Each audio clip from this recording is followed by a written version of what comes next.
This is East Asia Tonight. Good evening, I'm Otelli Edwards. Tonight's top stories. Dozens killed in Beijing after days of heavy downpours dumped nearly a year's worth of rain on the Chinese capital. Now, key Thai and Cambodian military commanders meet for talks as a ceasefire brokered by Malaysia with Chinese and U.S. help holds. China says it will keep in close touch with both sides to maintain the truce. U.S. President Donald Trump says he has an invitation from Xi Jinping to visit China ahead of more tariff negotiations between the world's two largest economies and Sweden. And the South Korean finance minister heads for Washington to push for a mutually beneficial deal as farmers protest to U.S. demands for more access to South Korea's agricultural and livestock markets. And Pyongyang says that Washington must accept North Korea's position as a nuclear-armed state and that any efforts to deny this new reality will be thoroughly rejected.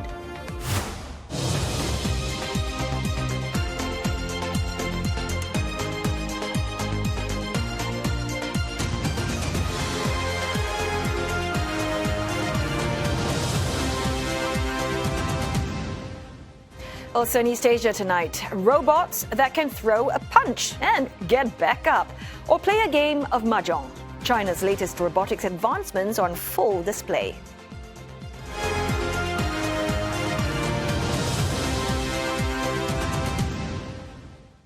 A torrential rain in northern China have left at least 38 people dead, prompting a call from the country's leaders for an all-out effort to provide relief for those affected.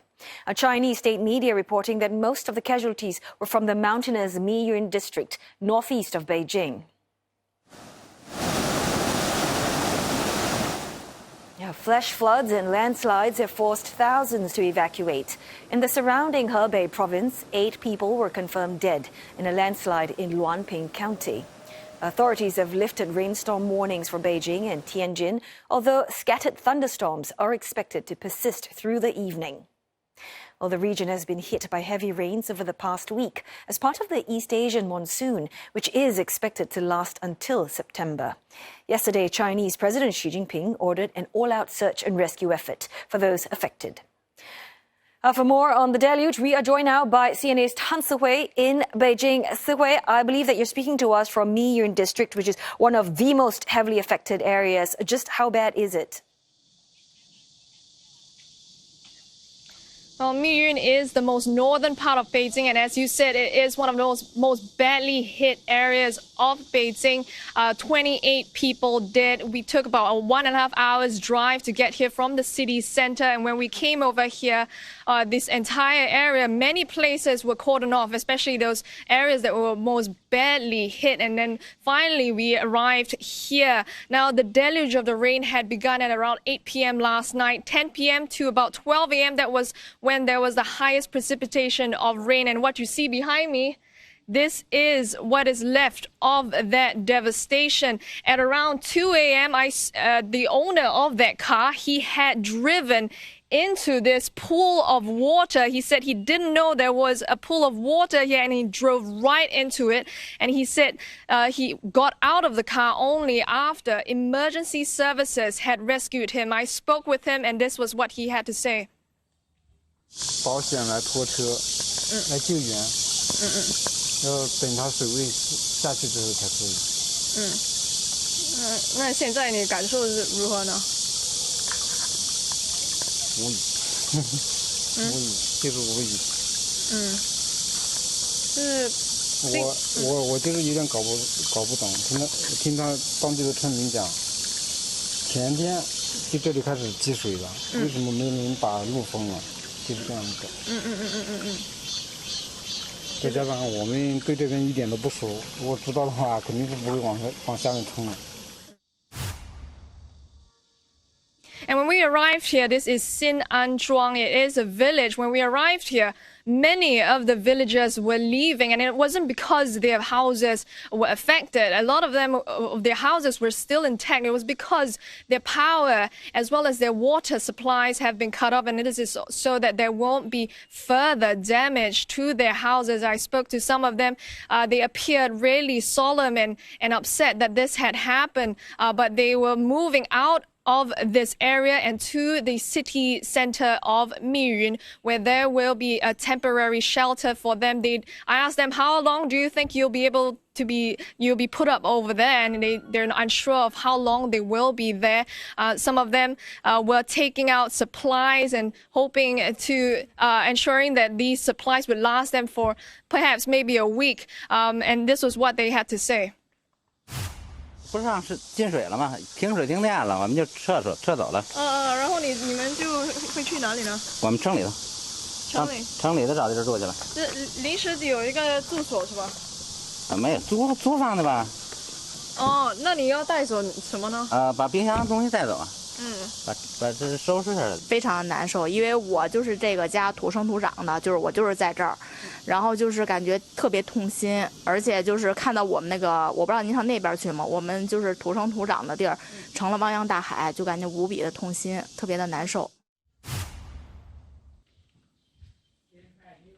And so as you heard from that, the devastation, you can hear from the voices of these residents here. But again, just to remind you, this is the outskirts of Beijing. Now, the rest of Beijing is actually functioning normally. I actually went to the office at about 12 p.m. The trains were functioning normally. The rains had subsided. In fact, tourist areas such as the Temple of Heaven, Summer Palace had reopened at about 12 p.m. So it was business as usual in the other parts of Beijing. Oh, so wait, but for those who are affected, is what we've heard, the Chinese leaders, they have vowed this all-out disaster relief effort. But are they up to it? I mean, what's been done so far? Well, definitely they are up to it. 350 million yuan has been dedicated to 9 provinces, and this includes Beijing, Tianjin, and Hebei. And Hebei, as we know, about 8 people have died so far, 4 remain missing. And so search and rescue efforts have been continuously ongoing. And as we were here for the last few hours, we heard helicopters just blasting right above me over the last few hours, and so search and rescue efforts have been ongoing, and they are also closely monitoring the situation. And just about a kilometer away from here is Miyue Reservoir, and they're also ensuring that there's operational safety of that reservoir. They're also ensuring that there are adequate supplies and resources. They're also monitoring for any kinds of geological disasters and risks and hazards that may happen. For example, landslides and mudslides that could happen after this. All right, thanks for that report, and do stay dry. CNA's Tan Sihui live there from Miyun, Beijing. Meantime, eastern China bracing for more rain in the coming days as tropical storm Komei makes its approach.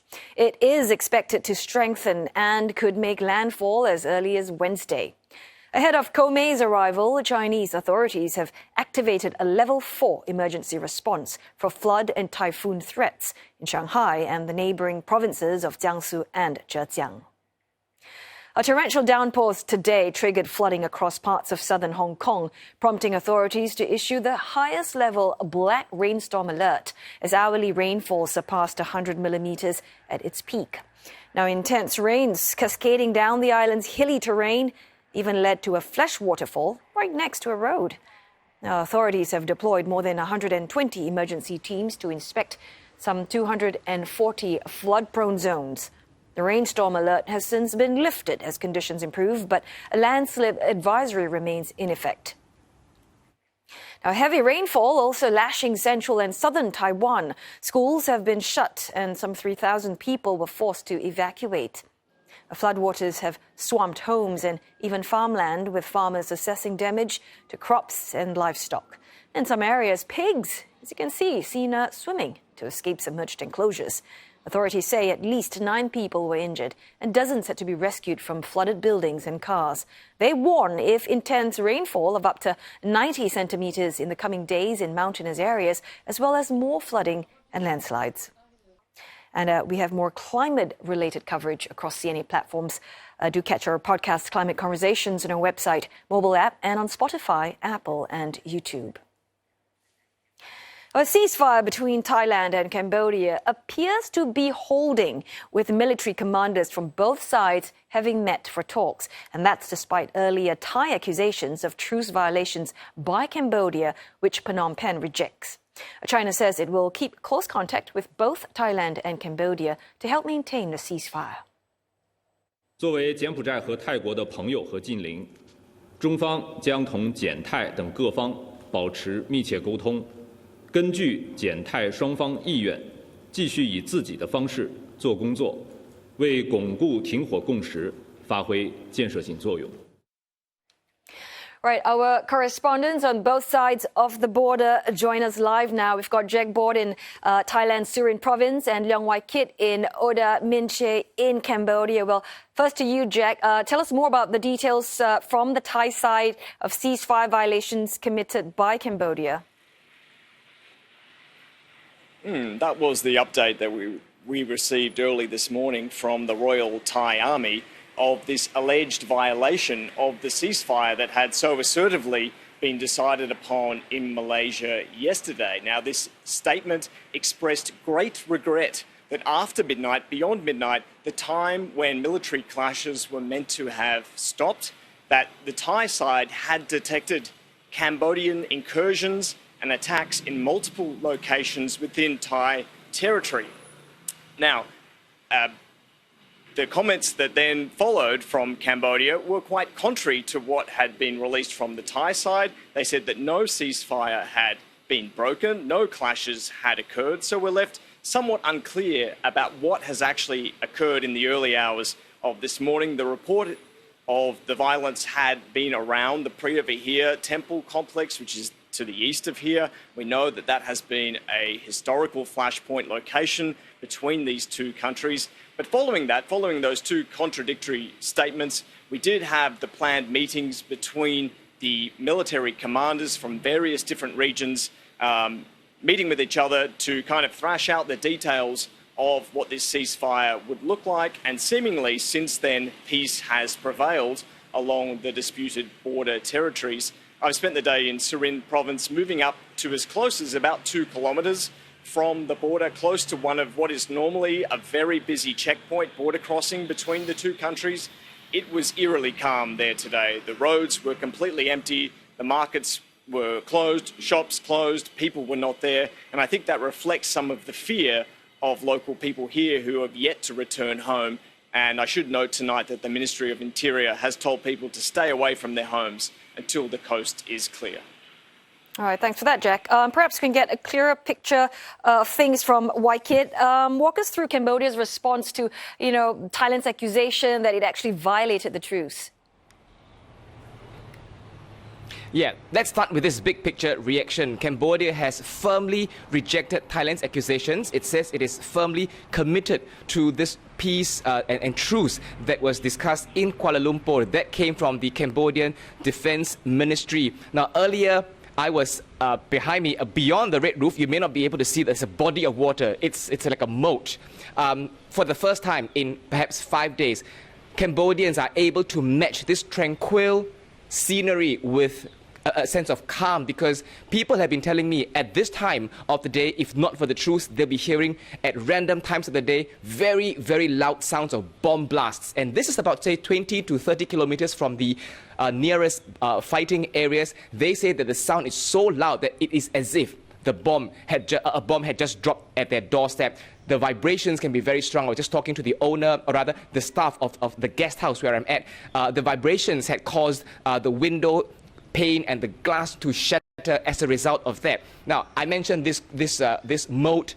Jack, earlier you mentioned there's a sense of eerie calm in Thailand. I would say it's similar, but I did see a pair of brothers, 16-year-old, 8-year-old brother, cycling around here. They said that it's because their family of 8, which includes grandparents, have learned about this ceasefire and therefore they want to return here. They were cycling with such carefree sense that they wanted to get away from us as soon as they can, because I was trying to interview them.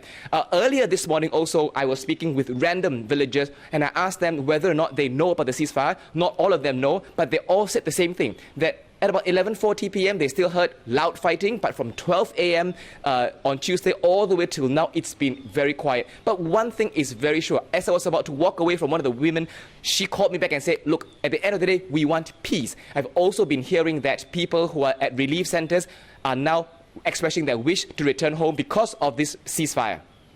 Well, let's hope the ceasefire holds. Liang Wai-kit in Oda Mienche in Cambodia. Thank you for that report, as well as CNA's Jack Board in Thailand, Surin. Right, time now to go for a short break. But coming up next on East Asia tonight, China's central bank survey finds consumer sentiment dropping to its weakest since the pandemic. Plus, Apple shuttering a store in China, the first such retreat in the country. We look at the trends that led to that outcome.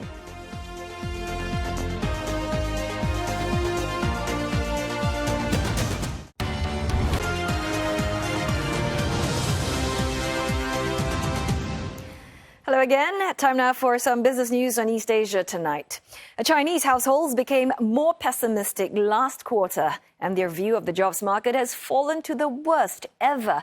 Well, that's according to the central bank, who surveyed 20,000 bank depositors in 15 cities across China, about 3,200 banks and more than 5,000 companies. Well, sentiment for incomes are at the lowest since the start of the pandemic, leading to a corresponding fall in people's willingness to consume and spend. Almost two-thirds of respondents say they want to save more. The deepening pessimism about incomes and jobs casting a new light on recent retail sales growth, suggesting that the uptick is mostly all thanks to government subsidies instead of improving consumer sentiment. Now, retail sales grew 5% in the first half of the year. That's better than 2024, but still weak compared to more than 8% before the pandemic. The drop in demand has created an oversupply of many goods, pushing prices down. The data showing a shrinking percentage of people expecting consumer and housing prices to rise. Home prices have been falling since 2022 and continue to erode people's wealth as the value of their assets drop. Now, in a separate survey of banks, loan demand from companies of all sizes fell in the second quarter from the first 3 months of the year. The indicator of overall loan appetite dropping by more than 16 points to the lowest level, or rather weakest level, since at least 2009. A broad measure of prices across the economy also declined for a record 9th consecutive quarter, with prices expected to fall even further. Believe it or not, Apple is closing a retail store in China for the first time amid struggling iPhone sales. It's shutting its Parkland Mall store in Dalian next month, citing a changing landscape at the shopping complex. Well, the move leaves the city of 7.5 million residents with just one remaining Apple-owned outlet. And this was the scene when the store opened at Parkland Mall back in 2015. 10 years on, Apple now facing fierce competition from local brands in China. Huawei garnered 18% of the smartphone market in the second quarter, putting it back on top. Now it's followed by other Chinese brands, Vivo, Oppo, and Xiaomi. Apple took the 5th spot with a market share of around 15%, or about 10 million units. Well, there are more than 50 Apple stores across Greater China, which includes Hong Kong, Macau, and Taiwan. Sales in China fell 2.3% to $16 billion in the second quarter as consumption wanes. Still, Apple is expanding in other parts of China, opening a new store in Shenzhen next month and planning new ones in Beijing and Shanghai over the next year. India has edged out China to become the top supplier of smartphones to the U.S., and that's largely driven by Apple's accelerated supply chain shift to India amid an uncertain trade landscape between the U.S. and China. According to a new report by research firm Canalys, an estimated 27 million smartphones were shipped to the U.S. in April to June in 2025. And of that, the share of devices assembled in China fell from 61% on year. India picked up most of the decline, with Indian-made smartphone volume growing 240% year-on-year. It accounted for 44% of total shipments, up from just 13% a year earlier. Now, in response to tariffs, Apple earlier this year expedited producing most of its iPhones sold in the U.S. at factories in India. Higher U.S. tariffs also prompting vendors to front-load device inventories. Still, the U.S. smartphone market grew just 1% in the second quarter. Apple and its peers have been moving production beyond China and into countries such as India and Vietnam to mitigate risks related to tariffs and geopolitical tensions. Japan's top investment bank and brokerage firm reported a 52% rise in first quarter net profit. That's on the back of a strong showing in trading and investment banking despite volatile global markets. Well, the group reporting net income of around $706 million in the April to June period compared to a profit of nearly $464 million in the same period a year ago. Now, the results come on the back of Nomura's highest ever annual profit in the year to March 2025. Global Markets Division recorded 7% growth in revenue, while global M&A deal-making was held up by tariff-related uncertainty over the quarter. Nomura benefited from major domestic deals, including the privatizations of listed subsidiaries by NTT and Toyota Motor.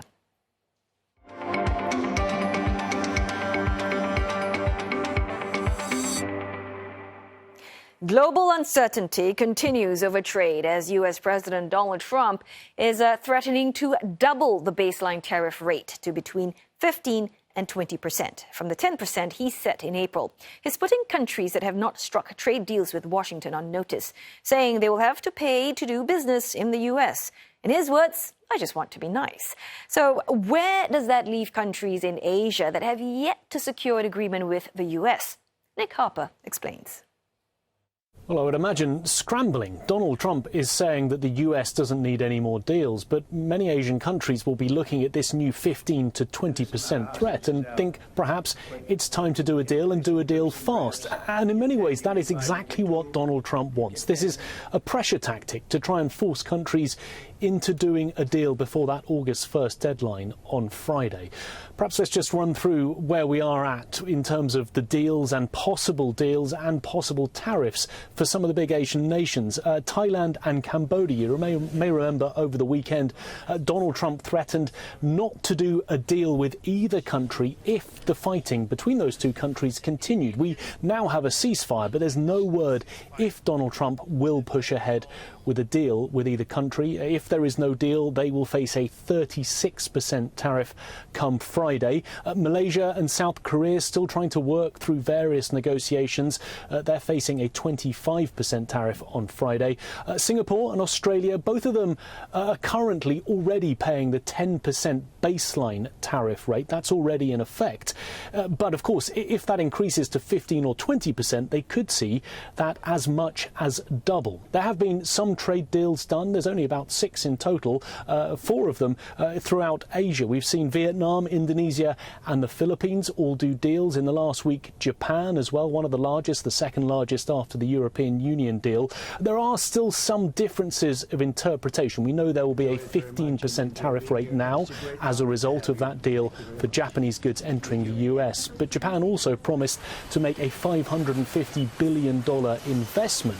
Donald Trump said that 90% of those profits would go to the US.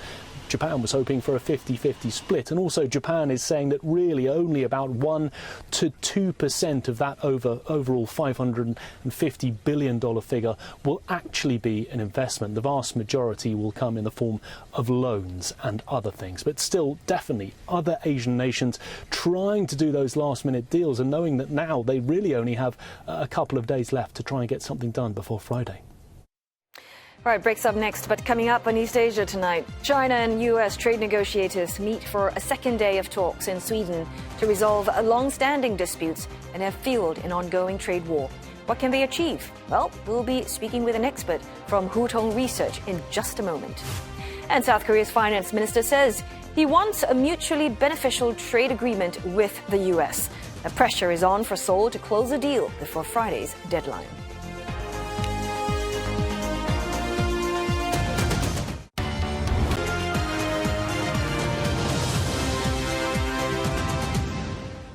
You're watching East Asia tonight, and here are the headlines we're following. Torrential rain in northern China leaves dozens dead in Beijing. Leaders have called for an all-out effort to provide relief to those affected. A ceasefire between Thailand and Cambodia appears to be holding as military commanders from both sides meet for talks. China says it will keep close contact with both Thailand and Cambodia to help maintain the truce. And President Donald Trump says he has an invitation from Chinese President Xi Jinping to visit China as trade negotiations between the two countries continue for a second day in Stockholm.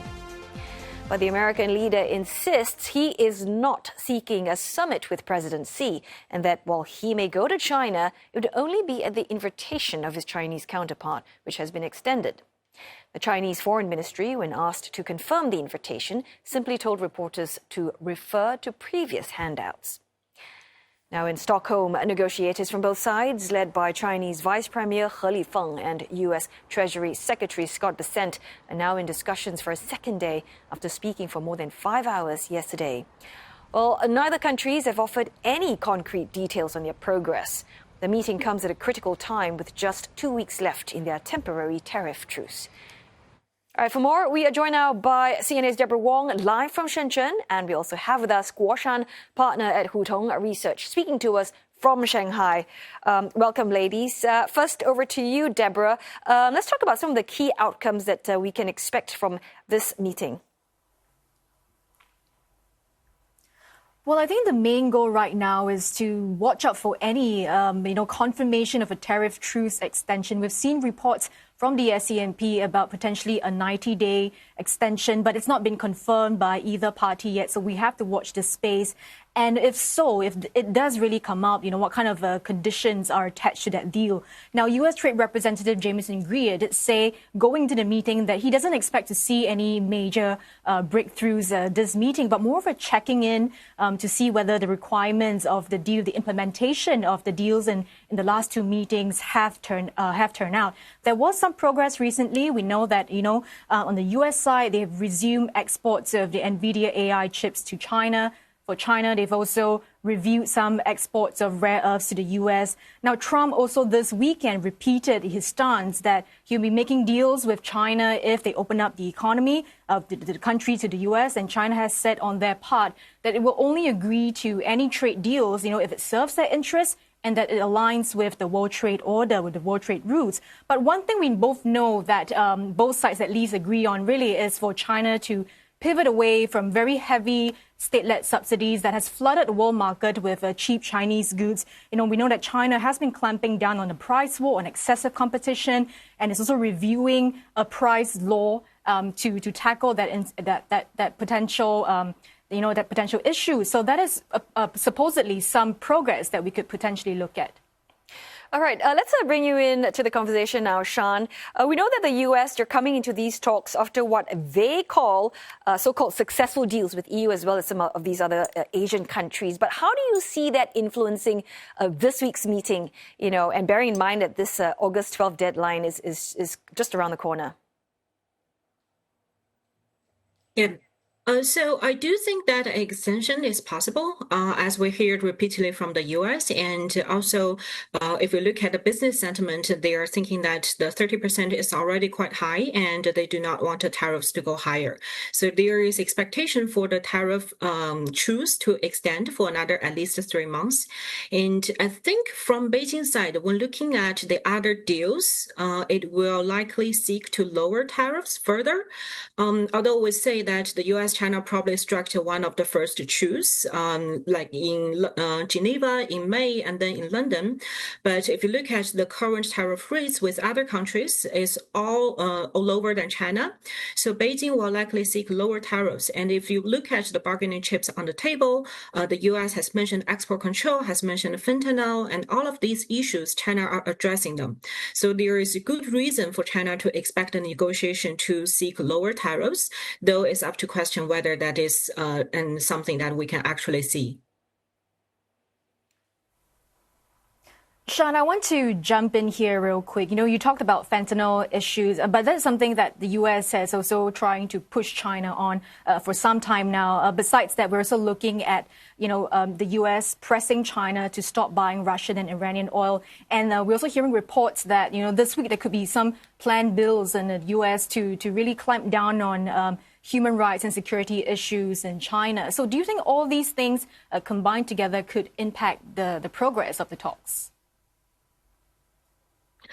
I would regard all of those as noises. So the real issue between U.S. and China, as you said, is one is trade, the other is export control. The other things are most likely just the bargaining chips on the table. When we look at the fentanyl issue, China has already acted on it. In June, China has started controlling some of the raw materials used to make fentanyl. So that is already making progress. There is good reason for China to say, hey, I'm making progress, so it's time for the U.S. to lower any tariffs related to fentanyl. And when you mentioned China's purchase of Russian and Iranian oil, China is not the only one to purchase them. And there is a wide range of actions you can do when you think about secondary sanctions, whether it's tariff, whether there's sanction against the Chinese firms. And all of this could lead to a lot of complexity. I would argue that when mentioning this point, Trump's intention would be something like asking China to purchase U.S. energy. That's the element that we have been seeing from all U.S. deals with other countries, is to purchase U.S. products. So that could be just a way to say that I want China to purchase U.S. energy. And when you mentioned a lot of the U.S. planned bills in Congress, I don't think they are much relevant this year. As we can see, the Trump administration has quite firm control over Congress. That's how they passed the Big Beautiful Bill Act, which is has been quite controversial for some time. But they managed to do that. So I would argue that the Congress, although they have been having a lot of issue with China, is not really a major part of the trade deal. Right, Deborah, I just want to, I don't know, maybe you can help clarify this, right? There are all these talks of a possible Trump-Xi meeting later this year. But, you know, China's Foreign Affairs Ministry told reporters to refer to previous handouts when they were actually trying to confirm whether, this invitation is happening or not. How should we read into this? Well, I think it's safe to say that both sides are still holding cards very close to their chest, they're neither wanting to come out to confirm that the two leaders would eventually meet. But there are signs, and we've been seeing some signs, especially from the U.S. side. We've seen some reports from Financial Times saying that the U.S. Commerce Department has been told to avoid any tough moves on China. We're also hearing reports on Monday that they've sort of paused restrictions on tech exports to also avoid any further trade disruptions. Now, both U.S. and China did not confirm the FT report, but if you look at it, it does seem like an olive branch of sorts, because China does rely quite heavily on U.S. tech exports. Now, U.S. media also reporting that the Trump administration has so far declined Taiwan President William Lai's proposal to stop over in New York on his way to South America. Now, we do know that Beijing sees Taiwan as a red line. The foreign ministry even came out today to say that, to warn the U.S. Not to cross the line, to warn them to respect the one China principle. And, if Lai were to make a stop in the U.S., it would definitely derail any potential deals. So we also see from the foreign ministry that it hopes that the U.S. can respect that. They want to treat the deal seriously. And, hopefully we could potentially see some more signs leading up into a meeting in the next couple of weeks. But Shan, I just want to ask you as well, this is the second day of talks. We haven't seen any official lines drop just yet. Both parties are still very tight-lipped. What's your assessment of how this could go? Like, how closely are companies watching this? Yes, it really reminds me of the London talks. If we refer back to the London talks, nobody actually knows what's going on right after the talk. There was a framework, but the details of the framework was not confirmed after a while. So it could still happen this time. I would argue that this is because, for one, the relationship between U.S. China is very complex. It's not only trade, it's not only investment. It could be related to export control and a lot more things. And the other thing is that there is less political trust between the two countries. So you probably, as one party, you want more confirmation from the other side before making big deals. That's how you prevent your downside risk. So looking ahead, I would expect probably the best sign to watch is when people walk out of the conference room, look at their gesture, their sentiment, how good is the deal. And then probably in the coming days, we may expect some announcements saying that the U.S.-China tariff will be extended for another 3 months, and possibly more news will come out over time. All right, we'll certainly be looking out for that. Thanks so very much for your analysis. Guo Shan, partner at Yo Jong Research, speaking to us from Shanghai, and of course, CNA's Deborah Wong live from Shenzhen. Now, turning our attention to South Korea now, it's saying that it is seeking a mutually beneficial trade agreement with the U.S. as the finance minister heads to Washington to meet his American counterpart. South Korean Finance Minister Koo Yoon-chol's plan to travel to Washington last week for talks with U.S. Treasury Secretary Scott Bessent was postponed due to a scheduling conflict. Officials in Seoul are in an all-out push to clinch a trade deal before the tariff deadline this Friday. Mr. Koo told reporters that Seoul's ongoing efforts to reach a deal could include cooperation in shipbuilding. 한국이 준비하고 있는 프로그램 그리고 한국의 상황을 잘 설명하고 또한 조선업 등 한미 간에 중장기적으로 협력할 수 있는 분야에 대해서도 잘 협의를 하도록 하겠습니다. With days to go before the deadline on 1st August, the Trump administration says it expects to set tariffs somewhere in the range of 15 to 20% for most countries that are yet to agree on a trade deal. Commerce Secretary Howard Lutnick told Fox News Channel's special report that the president will decide the final tariff figure. The South Koreans flew to Scotland to meet with me and Ambassador Greer after dinner. I mean, think of how much they really, really want to get a deal done. But the president is in the driver's seat now, right? He's done these big deals. He's got really all the cards in front of him. And as he said, he's going to decide what the tariff rate is, how much these countries are going to open their markets, and what the tariff rate is. As we heard from Secretary Lutnick there, Washington is demanding greater access to agricultural and livestock markets. But South Korean farmers are not having it, as CNA's Liam Leming-suk tells us more.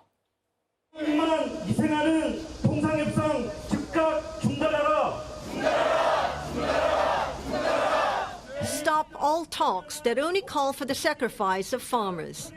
Hundreds of farmers came from across South Korea to protest against any further opening up of its agricultural and beef markets to Washington.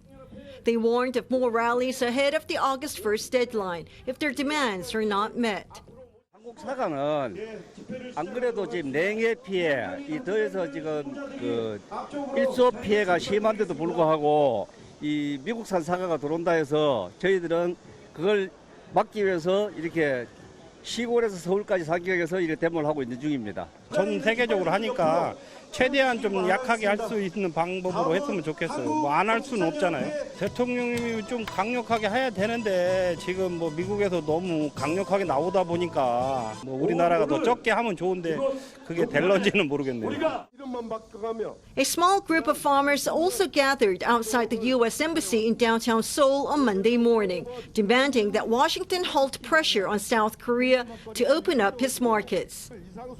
The protests come amid reports that South Korea might be willing to discuss issues related to agricultural and beef imports to reach a deal with the United States.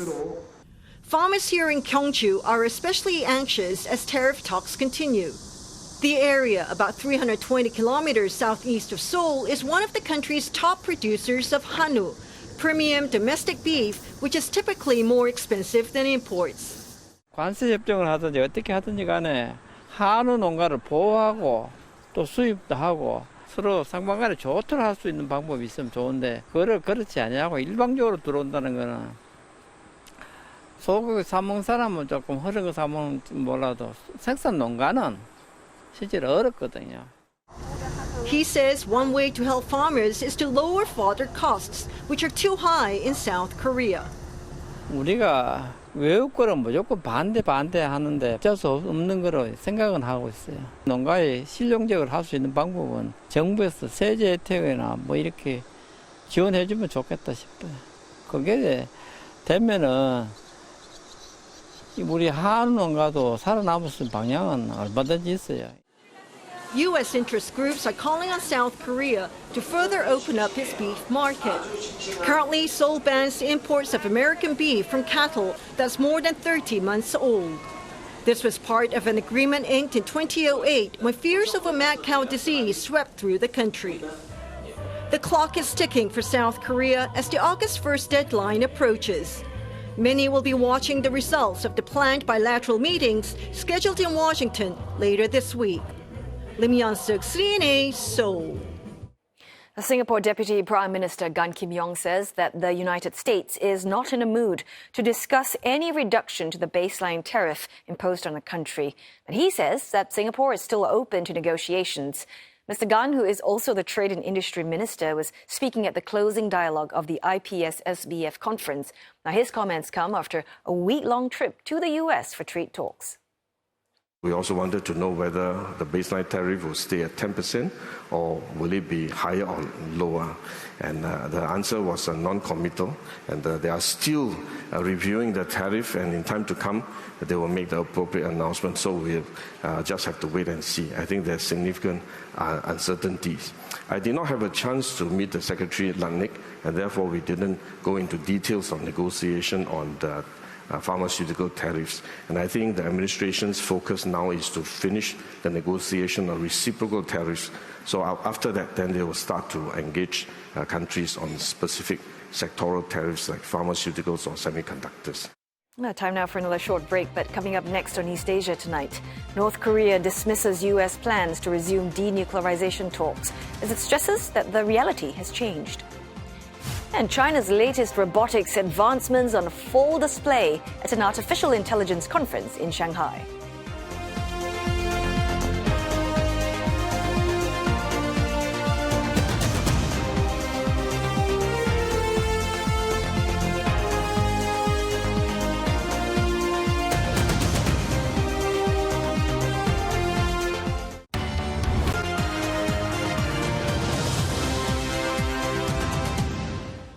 Circling back to one of our top stories, a ceasefire between Thailand and Cambodia appears to be holding.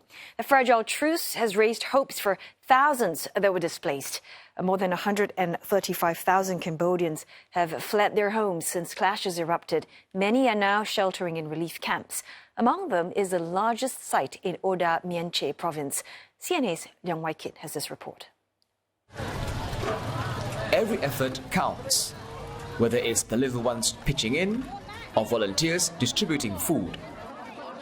These residents from capital Phnom Penh gathered 2 tons of food for their fellow Cambodians displaced near the borders with Thailand. One reason is because that I really want to encourage my military that stay in front of the war, stay in front with the bomb. I want to tell them that they are not alone. They have us that stay with them. So this is the purpose that I'm coming here. And the second thing is that I really want to share the love to the people who want to protect their family, but they have no idea to leave their home, coming in this location. As you can see that this location even don't have the shells, don't have the roof. Now, this temporary campsite started with about 300 to 400 families pitching tents here, but in the span of a few days, it has expanded to beyond where I'm standing and to the compound of the school behind me. And now this is the largest relief campsite in Oda Mienche province in Cambodia. Cambodian officials say some 135,000 people have been displaced since July 24. For this woman, it's the second time she's had to flee, previously from clashes between Thai and Cambodian troops in 2011.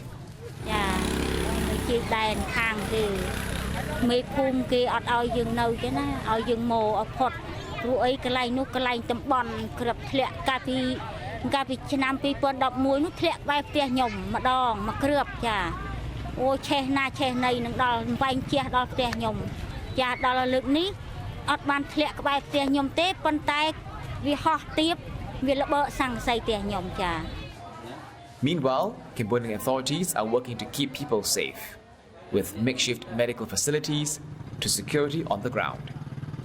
Liang Wai-kit, CNA, Oda Mienche, Cambodia. A North Korean leader, Kim Jong-un's influential sister, has called on the U.S. to accept the country's status as a nuclear weapons state, while ruling out any talks on Pyongyang's denuclearization.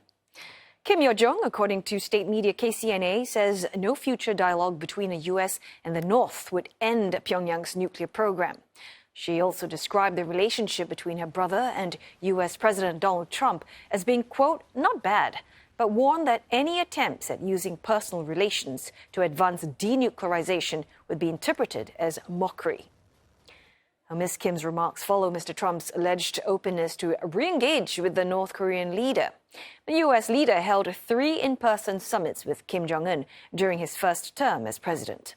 Their first meeting in 2018 saw the two leaders issuing a joint statement on security guarantees for Pyongyang.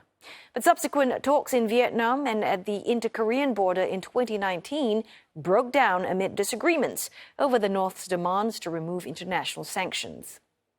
Meantime, American ally South Korea says it actively supports any resumption of U.S.-North Korea talks to peacefully resolve the nuclear issue. The comments come a day after Pyongyang declared it has no interest in accepting any offer from Seoul that are aimed at restoring ties. From jabs in a ring to a seat at the mahjong table, some of China's latest advancements in robotics were on full display at the 2025 World Artificial Intelligence Conference in Shanghai. Weighing in at 35 kilograms, this lightweight G1 robot can throw a punch and get back up.